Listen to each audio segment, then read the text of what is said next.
भारतीय नागरिक सुरक्षा संहिता 2023 की धारा 355 जो प्रकटीकरण हेतु प्रभावित करने के लिए किसी प्रभाव का उपयोग न करना, no influence to be used to induce disclosure से संबंधित है। धारा 364 प्रकटीकरण हेतु प्रभावित करने के लिए किसी प्रभाव का उपयोग न करना। यह धारा आपराधिक न्याय प्रणाली के एक मूलभूत सिद्धांत की पुष्टि करती है कि किसी भी अभियुक्त से जबरन या अनुचित प्रभाव डालकर कोई जानकारी हासिल नहीं की जानी चाहिए। यह अभियुक्त के आत्म अपराध के विरुद्ध अधिकार और निष्पक्ष सुनवाई के अधिकार का एक महत्वपूर्ण पहलू है। धारा 343 और धारा 344 में जैसा उपबंधित है उसके सिवाय किसी भी अभियुक्त व्यक्ति को अपने ज्ञान की किसी भी बात का प्रकटीकरण करने या छिपाने के लिए किसी भी वादे या धमकी या अन्यथा किसी भी प्रकार के प्रभाव का उपयोग नहीं किया जाएगा। सरल शब्दों में समझने के लिए इसे तोड़कर देखते हैं। ओ अपवाद except as provided in sections 343 and 344। यह धारा दो धाराओं का अपवाद बनाती है। धारा 343 सह अभियुक्त को क्षमादान की पेशकश। यह धारा कुछ शर्तों जैसे पूरी और सच्ची जानकारी देना पर अभियुक्त को माफी का वादा करके जानकारी प्राप्त करने की अनुमति देती है। यह एक कानूनी रूप से स्वीकृत प्रभाव है। धारा 340 क्षमादान की पेशकश का निर्देश देने की शक्ति। यह भी माफी का वादा करके जानकारी प्राप्त करने से संबंधित है, लेकिन कमिटल के बाद की अवस्था में, यानी इन दो कानूनी अपवादों को छोड़कर अन्य किसी भी तरह का प्रभाव मना है। ओ किसे? किसी भी अभियुक्त व्यक्ति अक्यूज्ड पर्सन को। ओ किसके लिए? उसे अपने ज्ञान की किसी भी बात का प्रकटीकरण करने, टू डिस्क्लोज यानी बताने के लिए, या छिपाने, टू विथहोल्ड यानी न बताने के लिए ओ क्या उपयोग नहीं किया जाएगा। किसी भी वादे, एनी प्रॉमिस या धमकी, थ्रेट या अन्यथा किसी भी प्रकार के प्रभाव और अदरवाइज का उपयोग नहीं किया जाएगा। वादा जैसे यदि तुम सच बता दोगे तो हम तुम्हें छोड़ देंगे या तुम्हारी सजा कम हो जाएगी। धमकी जैसे यदि तुम नहीं बोलोगे तो हम तुम्हें पीटेंगे या तुम्हारे परिवार को नुकसान पहुंचाएंगे।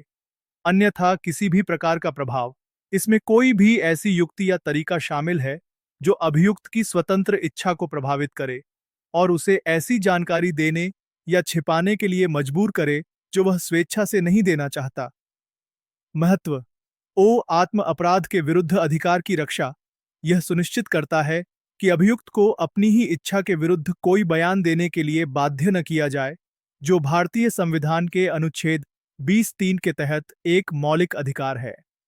ओ जबरन स्वीकारोक्ति पर प्रतिबंध। यह किसी अभियुक्त से जबरन या दबाव में ली गई स्वीकारोक्ति, कन्फेशन, को अमान्य ठहराता है। दबाव में दिए गए बयान अविश्वसनीय होते हैं और न्याय के हित में नहीं होते। ओ निष्पक्ष सुनवाई। यह निष्पक्ष सुनवाई के सिद्धांत का एक अभिन्न अंग है। यह सुनिश्चित करता है कि न्याय प्रक्रिया में केवल स्वेच्छा से और वैध तरीके से प्राप्त साक्ष्य ही उपयोग किए जाएं। ओ पुलिस बर्बरता पर रोक। यह प्रावधान पुलिस या अन्य जांच एजेंसियों को अभियुक्तों से जानकारी निकालने के लिए अनुचित तरीकों का इस्तेमाल करने से रोकता है। उदाहरण, एक पुलिस अधिकारी किसी संदिग्ध से कहता है, अगर तुम अपराध कबूल कर लेते हो तो हम तुम्हें कम धाराओं में चार्ज करेंगे और तुम्हें तुरंत जमानत मिल जाएगी। यह धारा 344 का उल्लंघन है। एक जांचकर्ता किसी अभियुक्त को धमकी देता है कि अगर वह जानकारी नहीं देगा तो उसके परिवार को परेशान किया जाएगा। यह भी धारा 354 का उल्लंघन है। धारा 343 या 340 के तहत माफी की पेशकश करना, यानी अगर तुम पूरी सच्ची जानकारी दोगे तो तुम्हें अपराध से माफ कर दिया जाएगा, कानूनी रूप से वैध है और धारा 344 का अपवाद है, क्योंकि यह कानून द्वारा स्थापित एक प्रक्रिया है। संक्षेप में, धारा 334 स्पष्ट रूप से कहती है कि धारा 343 और 344 क्षमादान की पेशकश के कानूनी प्रावधानों को छोड़कर किसी भी अभियुक्त को किसी भी जानकारी का प्रकटीकरण करने या छिपाने के लिए कोई भी वादा, धमकी या किसी अन्य प्रकार का अनुचित प्रभाव इस्तेमाल नहीं किया जाएगा। यह प्रावधान निष्पक्ष न्याय और अभियुक्तों के अधिकारों की सुरक्षा सुनिश्चित करता है। भारतीय नागरिक सुरक्षा संहिता 2023 की धारा 325 जो कुछ मामलों में अभियुक्त की अनुपस्थिति में जांच और विचारण का प्रावधान, provision for inquiries and trial being held in absence of accused in certain cases से संबंधित है। धारा 365 कुछ मामलों में अभियुक्त की अनुपस्थिति में जांच और विचारण का प्रावधान। यह धारा उन विशेष परिस्थितियों से संबंधित है जहां आपराधिक मामलों में अभियुक्त की शारीरिक उपस्थिति के बिना भी जांच या मुकदमा चलाया जा सकता है। इसका उद्देश्य न्यायिक प्रक्रिया को सुचारू रखना है, खासकर जब अभियुक्त की उपस्थिति आवश्यक न हो या वह कार्यवाही में बाधा उत्पन्न कर रहा हो। 1. इस संहिता के अधीन किसी भी जांच या विचारण के किसी भी चरण में यदि न्यायाधीश या मजिस्ट्रेट कारणों को दर्ज करके संतुष्ट है कि न्यायालय के समक्ष अभियुक्त की व्यक्तिगत उपस्थिति न्याय के हित में आवश्यक नहीं है या कि अभियुक्त लगातार न्यायालय में कार्यवाही को बाधित करता है, तो न्यायाधीश या मजिस्ट्रेट यदि अभियुक्त किसी अधिवक्ता द्वारा प्रतिनिधित्व किया गया है उसकी उपस्थिति को माफ कर सकता है और उसकी अनुपस्थिति में ऐसी जांच या विचारण के साथ आगे बढ़ सकता है और कार्यवाही के किसी भी बाद के चरण में ऐसे अभियुक्त की व्यक्तिगत उपस्थिति का निर्देश दे सकता है। सरल शब्दों में समझने के लिए इसे तोड़कर देखते हैं। ओ कौन फैसला ले सकता है? कोई भी न्यायाधीश, जज या मैजिस्ट्रेट। ओ कब? किसी भी जांच, इंक्वायरी या मुकदमे, ट्रायल के किसी भी स्टेज पर। ओ दो मुख्य कारण, इनमें से कोई भी एक होने पर। 1. न्यायालय को लगता है कि अभियुक्त की व्यक्तिगत उपस्थिति न्याय के हित में आवश्यक नहीं है, उदाहरण के लिए छोटे अपराधों में या जब अभियुक्त बीमार हो। 2. अभियुक्त लगातार अदालत की कार्यवाही में बाधा डाल रहा है। ओ महत्वपूर्ण शर्त, ऐसा आदेश तभी दिया जा सकता है जब अभियुक्त का कोई वकील मौजूद हो, रिप्रेजेंटेड बाय एन एडवोकेट। वकील के बिना उसकी अनुपस्थिति में कार्यवाही नहीं हो सकती। ओ कोर्ट क्या कर सकता है? वेट, अभियुक्त की उपस्थिति को माफ कर सकता है, डिस्पेंस विथ हिज अटेंडेंस। 2. और उसकी अनुपस्थिति में ही जांच या मुकदमा चला सकता है। ओ भविष्य की शक्ति, कोर्ट को यह अधिकार रहता है कि वह बाद में किसी भी समय अभियुक्त को व्यक्तिगत रूप से उपस्थित होने का निर्देश दे सकता है। महत्व, यह न्यायिक प्रक्रिया में लचीलापन और दक्षता प्रदान करता है जिससे अनावश्यक देरी से बचा जा सके और न्यायालय कार्यवाही पर नियंत्रण बनाए रख सके। यह सुनिश्चित करता है कि न्याय केवल शारीरिक उपस्थिति के कारण बाधित न हो। 2. यदि ऐसे किसी मामले में अभियुक्त किसी अधिवक्ता द्वारा प्रतिनिधित्व नहीं किया गया है या यदि न्यायाधीश या मजिस्ट्रेट उसकी व्यक्तिगत उपस्थिति को आवश्यक मानता है, तो वह यदि वह उचित समझे और अपने कारणों को लिखित में दर्ज करके या तो ऐसी जांच या विचारण को स्थगित कर सकता है या आदेश दे सकता है कि ऐसे अभियुक्त के मामले को अलग से लिया जाए या विचारित किया जाए। सरल शब्दों में, ओ पहली स्थिति, यदि आरोपी का कोई वकील नहीं है, not represented by an advocate. ओ दूसरी स्थिति, या यदि जज मजिस्ट्रेट को लगता है कि आरोपी की व्यक्तिगत उपस्थिति जरूरी है भले ही उसका वकील हो। ओ तब कोर्ट क्या कर सकता है? लिखित कारण दर्ज करके 1. या तो जांच या मुकदमे को स्थगित कर सकता है, एडजर्न। 2. या यह आदेश दे सकता है कि उस आरोपी का केस अलग से चलाया जाए, टेकन अप और ट्राइड सेपरेटली। महत्व, यह सुनिश्चित करता है कि यदि अभियुक्त का प्रतिनिधित्व नहीं है तो उसके अधिकारों का हनन न हो, उसे अनुपस्थित रहने की अनुमति नहीं दी जाएगी, बल्कि मामला या तो स्थगित किया जाएगा या अलग से सुना जाएगा।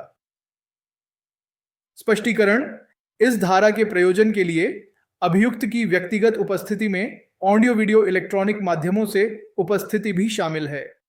सरल शब्दों में, इस धारा में जहां व्यक्तिगत उपस्थिति, पर्सनल अटेंडेंस शब्द का इस्तेमाल हुआ है, उसका मतलब सिर्फ शारीरिक रूप से कोर्ट में मौजूद होना नहीं है, बल्कि video conferencing, audio video electronic means जैसे इलेक्ट्रॉनिक माध्यमों से उपस्थित होना भी इसमें शामिल है।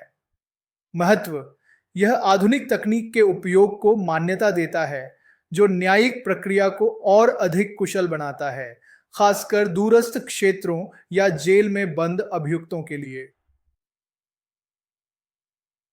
इस धारा का समग्र महत्व। न्यायिक दक्षता। यह धारा न्यायालय को उन मामलों में कार्यवाही को आगे बढ़ाने की अनुमति देकर न्यायिक दक्षता में सुधार करती है जहां अभियुक्त की शारीरिक उपस्थिति अनावश्यक या बाधक हो। त्वरित न्याय।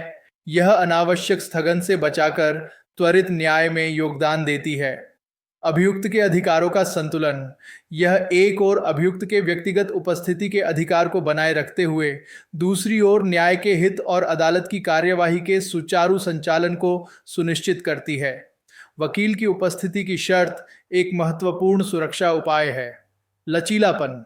यह न्यायालय को प्रत्येक मामले की विशिष्ट परिस्थितियों के आधार पर निर्णय लेने का लचीलापन देती है। प्रौद्योगिकी का उपयोग। स्पष्टीकरण आधुनिक तकनीकी प्रगति को अपनाता है जिससे कार्यवाही को अधिक सुलभ और कम बोझिल बनाया जा सकता है। संक्षेप में धारा 355 यह प्रावधान करती है कि यदि कोई न्यायाधीश या मजिस्ट्रेट लिखित कारणों से संतुष्ट है कि अभियुक्त की व्यक्तिगत उपस्थिति न्याय के लिए आवश्यक नहीं है या वह कार्यवाही में बाधा डाल रहा है, तो वह, यदि अभियुक्त का वकील मौजूद है, उसकी अनुपस्थिति में जांच या मुकदमा चला सकता है। हालांकि बाद में उसे उपस्थित होने का निर्देश दिया जा सकता है। यदि अभियुक्त का वकील नहीं है या उसकी उपस्थिति आवश्यक मानी जाती है, तो कोर्ट मामले को स्थगित कर सकता है या उसे अलग से चलाने का आदेश दे सकता है। व्यक्तिगत उपस्थिति में ऑडियो वीडियो माध्यमों से उपस्थिति भी शामिल है। भारतीय नागरिक सुरक्षा संहिता 2023 की धारा 356 जो घोषित अपराधी की अनुपस्थिति में जांच, विचारण या निर्णय, इंक्वायरी, ट्रायल और judgement in absentia of proclaimed offender से संबंधित है। धारा 306 घोषित अपराधी की अनुपस्थिति में जांच, विचारण या निर्णय। यह धारा उन प्रक्रियाओं को निर्धारित करती है जिनका पालन तब किया जाता है जब कोई व्यक्ति जिसे घोषित अपराधी प्रोक्लेम्ड ऑफेंडर घोषित किया गया है मुकदमे से बचने के लिए भाग जाता है और उसके तुरंत गिरफ्तार होने की कोई संभावना नहीं होती है। यह धारा न्यायालय को ऐसे व्यक्ति की अनुपस्थिति में भी मुकदमा चलाने और निर्णय देने की अनुमति देती है। 1. इस संहिता या किसी अन्य तत्समय प्रवृत्त विधि में कुछ भी होते हुए भी जब कोई व्यक्ति जिसे घोषित अपराधी घोषित किया गया है, चाहे उस पर संयुक्त रूप से आरोप लगाया गया हो या नहीं, विचारण से बचने के लिए फरार हो जाता है और उसे गिरफ्तार करने की कोई तत्काल संभावना नहीं है, तो यह माना जाएगा कि ऐसे व्यक्ति ने व्यक्तिगत रूप से उपस्थित होने और विचारित किए जाने के अधिकार का त्याग कर दिया है और न्यायालय लिखित में कारणों को दर्ज करने के बाद न्याय के हित में इस संहिता के तहत जैसे वह उपस्थित था उसी प्रकार और उसी प्रभाव के साथ विचारण के साथ आगे बढ़ेगा और निर्णय सुनाएगा। सरल शब्दों में समझने के लिए इसे तोड़कर देखते हैं। घोषित अपराधी। यह धारा उस व्यक्ति पर लागू होती है जिसे अदालत ने घोषित अपराधी घोषित कर दिया है, यानी वह व्यक्ति जो अदालत के आदेशों के बावजूद पेश नहीं हो रहा है। फरार। यदि ऐसा व्यक्ति मुकदमे से बचने के लिए भाग जाता है। गिरफ्तारी की संभावना नहीं और उसे तुरंत गिरफ्तार करने की कोई संभावना नहीं है। अधिकार का त्याग। तो यह माना जाएगा कि उस व्यक्ति ने मुकदमे में व्यक्तिगत रूप से उपस्थित होने और मुकदमे का सामना करने के अपने अधिकार को छोड़ दिया है। न्यायालय क्या करेगा? न्यायालय लिखित में कारण दर्ज करने के बाद मुकदमे को उसी तरह आगे बढ़ाएगा और फैसला सुनाएगा जैसे कि वह व्यक्ति उपस्थित था। महत्व। यह धारा सुनिश्चित करती है कि भगोड़े अपराधियों को न्याय से बचने की अनुमति नहीं दी जाएगी। यदि वे जानबूझकर मुकदमे से बचते हैं तो उनकी अनुपस्थिति में भी मुकदमा चलाया जा सकता है, परंतु न्यायालय विचारण तब तक शुरू नहीं करेगा जब तक कि आरोप तय करने की तारीख से 90 दिन की अवधि समाप्त न हो जाए। सरल शब्दों में, अदालत आरोपी के खिलाफ मुकदमा शुरू करने से पहले कम से कम 90 दिन का इंतजार करेगी ताकि उसे पेश होने का पर्याप्त समय मिल सके। यह समय सीमा आरोप तय होने की तारीख से गिनी जाएगी। महत्व: यह सुनिश्चित करता है कि आरोपी को मुकदमे का सामना करने का उचित अवसर मिले, भले ही वह फरार हो गया हो। 2. न्यायालय यह सुनिश्चित करेगा कि उपधारा 1 के अधीन कार्यवाही करने से पहले निम्नलिखित प्रक्रिया का पालन किया गया है, अर्थात सरल शब्दों में अदालत को यह सुनिश्चित करना होगा कि निम्नलिखित प्रक्रिया पूरी की गई है, तभी वह भगोड़े अपराधी की अनुपस्थिति में मुकदमा चला सकती है। आई. कम से कम 30 दिनों के अंतराल पर गिरफ्तारी के 2 लगातार वारंट जारी करना। ओ अर्थ: आरोपी को गिरफ्तार करने के लिए कम से कम 30 दिनों के अंतर पर 2 वारंट जारी किए जाने चाहिए। ए. उसकी पिछली झात निवास के पते के स्थान पर प्रसारित होने वाले एक राष्ट्रीय या स्थानीय दैनिक समाचार पत्र में यह प्रकाशित करना जिसमें घोषित अपराधी को विचारण के लिए न्यायालय के समक्ष पेश होने की आवश्यकता हो और उसे यह सूचित किया जाए कि यदि वह ऐसी प्रकाशन की तारीख से 30 दिनों के भीतर पेश होने में विफल रहता है तो उसके अनुपस्थिति में विचारण शुरू हो जाएगा। ओ अर्थ: आरोपी के आखिरी झात पते पर प्रसारित होने वाले राष्ट्रीय या स्थानीय अखबार में एक नोटिस प्रकाशित किया जाना चाहिए जिसमें उसे अदालत में पेश होने के लिए कहा जाए। नोटिस में यह भी स्पष्ट रूप से बताया जाना चाहिए कि यदि वह प्रकाशन की तारीख से 30 दिनों के भीतर पेश नहीं होता है तो उसके बिना मुकदमा शुरू हो जाएगा। यदि कोई हो तो उसके रिश्तेदार या मित्र को विचारण शुरू होने के बारे में सूचित करना। और ओ अर्थ: यदि आरोपी का कोई रिश्तेदार या दोस्त है तो उसे मुकदमे की शुरुआत के बारे में सूचित किया जाना चाहिए। आईआईवी उस घर या गृहस्थी के किसी स्पष्ट भाग पर विचारण शुरू होने के बारे में जानकारी चिपकाना जिसमें ऐसा व्यक्ति सामान्यतः रहता है और उसके अंतिम झात निवास के पते के जिले के पुलिस स्टेशन में प्रदर्शित करना। ओ अर्थ: आरोपी के घर या उसके आखिरी झात पते के पुलिस स्टेशन में मुकदमे की शुरुआत के बारे में जानकारी चिपकाई जानी चाहिए। महत्व: यह प्रक्रिया सुनिश्चित करती है कि भगोड़े अपराधी को मुकदमे के बारे में पर्याप्त जानकारी हो और उसे अदालत में पेश होने का उचित मौका मिले। जहां घोषित अपराधी किसी अधिवक्ता द्वारा प्रतिनिधित्व नहीं किया जाता है, वहां राज्य के खर्च पर उसके बचाव के लिए एक अधिवक्ता प्रदान किया जाएगा। सरल शब्दों में, यदि भगोड़े अपराधी का कोई वकील नहीं है तो राज्य सरकार उसके लिए मुफ्त में एक वकील नियुक्त करेगी। महत्व: यह सुनिश्चित करता है कि भगोड़े अपराधी को निष्पक्ष सुनवाई का अधिकार मिले, भले ही वह खुद पेश न हो रहा हो। 4. जहां मामले का विचारण करने या विचारण के लिए सुपुर्द करने के लिए सक्षम न्यायालय ने अभियोजन के लिए किसी गवाह की परीक्षा की है और उसकी गवाही दर्ज की है, तो ऐसी गवाही ऐसे घोषित अपराधी के विरुद्ध उस अपराध के लिए जांच या विचारण में साक्ष्य में दी जाएगी जिसके साथ उस पर आरोप लगाया गया है। सरल शब्दों में, यदि अदालत ने अभियोजन पक्ष के गवाहों की गवाही दर्ज कर ली है तो उस गवाही का इस्तेमाल भगोड़े अपराधी के खिलाफ मुकदमे में सबूत के तौर पर किया जा सकता है। महत्व: यह सुनिश्चित करता है कि गवाहों द्वारा दिए गए साक्ष्य को बर्बाद न किया जाए और भगोड़े अपराधी के खिलाफ इस्तेमाल किया जा सके। परंतु यदि घोषित अपराधी को गिरफ्तार किया जाता है और ऐसे विचारण के दौरान न्यायालय के समक्ष पेश किया जाता है या उपस्थित होता है तो न्यायालय न्याय के हित में उसे कोई भी साक्ष्य पेश करने की अनुमति दे सकता है जो उसकी अनुपस्थिति में लिया गया हो। सरल शब्दों में, यदि भगोड़ा अपराधी मुकदमे के दौरान गिरफ्तार हो जाता है या खुद पेश हो जाता है तो अदालत उसे उन गवाहों से जिरह करने या अन्य सबूत पेश करने की अनुमति दे सकती है जो उसकी अनुपस्थिति में दर्ज किए गए थे। महत्व: यह भगोड़े अपराधी को अपनी बात रखने का अवसर देता है, भले ही मुकदमा उसकी अनुपस्थिति में शुरू हो गया हो।